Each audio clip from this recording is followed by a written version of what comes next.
Next topic है ionic character in a covalent bond. Students, जैसे कि हम पहले डिस्कस कर चुके हैं कि अगर दो सिमिलर एटम्स के दरमियान कोवेलेंट बॉन्ड की फॉर्मेशन हो रही है तो हम उसे नॉन पोलर कोवेलेंट बॉन्ड कहते हैं, जबकि अगर दोनों एटम्स डिफरेंट हैं तो हम उसे पोलर कोवेलेंट बॉन्ड कहते हैं। लाइनस पॉलिंग के अकॉर्डिंग अगर इलेक्ट्रोनेगेटिविटी का डिफरेंस जो है वो ज़ीरो आ जाए तो हम कहते हैं कि ये जो बॉन्ड है वो प्योर कोवेलेंट बॉन्ड है। तो स्टूडेंट्स, इलेक्ट्रोनेगेटिविटी का डिफरेंस ज़ीरो उसी वक्त आएगा जब हमारे पास दो सिमिलर एटम्स के दरमियान कोवेलेंट बॉन्ड की फॉर्मेशन हो रही होगी। जैसे एग्जांपल के तौर पर अगर मैं ऑक्सीजन के मॉलिक्यूल की बात करूं तो दोनों एटम इसमें ऑक्सीजन के ही होंगे।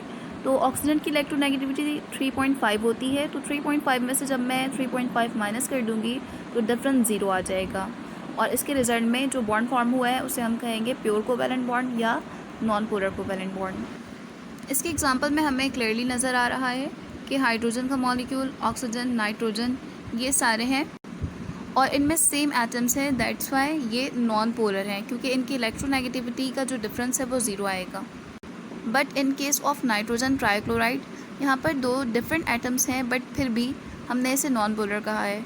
इसका रीज़न ये है कि नाइट्रोजन एंड क्लोरीन दोनों की इलेक्ट्रोनेगेटिविटी सिमिलर है, तो हमारे पास जो डिफरेंस आएगा इलेक्ट्रोनेगेटिविटी का वो ज़ीरो आएगा, इसलिए ये नॉन पोलर है।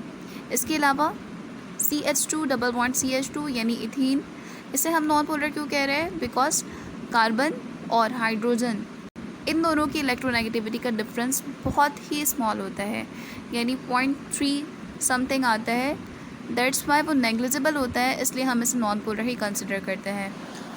अगर हमारे पास जिन दो एटम्स के दरमियान कोवेलेंट बॉन्ड बन रहा है उनकी इलेक्ट्रोनेगेटिविटी का डिफरेंस 1.7 तक आ जाए तो हम कहेंगे कि बनने वाला जो बॉन्ड है वो पोलर कोवेलेंट बॉन्ड है, या हम इसे पार्शियली आयनिक इन कैरेक्टर भी कह सकते हैं। इसके एग्जांपल में HCl, NH3, water molecule and CH3Br है। बट अगर हम बात करें ऐसे कंपाउंड की जिसमें दो एटम्स डिफरेंट हैं और उनकी इलेक्ट्रोनेगेटिविटी का डिफरेंस 1.7 से ज़्यादा है, तो जो बनने वाला बॉन्ड होगा वो आयोनिक बॉन्ड या इलेक्ट्रोवैलेंट बॉन्ड होगा। सपोज़ यहाँ पर एग्जांपल गिवन है NaCl की।